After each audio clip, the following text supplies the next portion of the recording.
Le processus de paix entre Ankara et le PKK a-t-il une chance de reprendre un jour? La question se pose après les nouvelles attaques meurtrières visant les forces de sécurité dans le sud-est de la Turquie. Les attaques de ce type se sont multipliées depuis un an après 3 années de trêve. Quelle stratégie adopter face aux Kurdes? Au lendemain du putsch raté, Recep Tayyip Erdogan donnait le ton.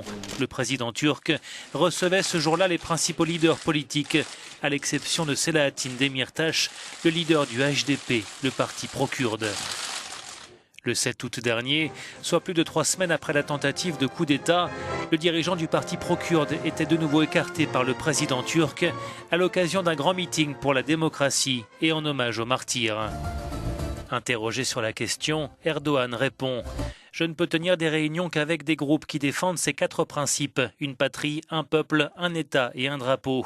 Ma ligne rouge, c'est de ne pas rencontrer ceux qui sont imprégnés et participent à la terreur. » Quant au leader du HDP, Selahattin Demirtas, il dit croire toujours à la reprise du processus de paix et il dénonce l'attitude d'Erdogan.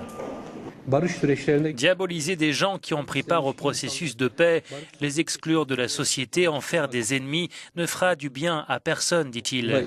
Or, c'est ce qu'ils sont en train d'essayer de nous faire. Nous étions sur la bonne voie avant et nous le sommes également aujourd'hui. Et si les pourparlers de paix devaient reprendre demain, nous continuerons à être sur le terrain. Le processus de paix avait été lancé en 2009 après 30 ans d'une guerre sanglante. Mais en novembre dernier, après les élections générales, Ankara confirmait la suspension des pourparlers avec les séparatistes kurdes, mettant fin aux espoirs d'une paix durable. Difficile de dire aujourd'hui combien de temps cette situation va durer.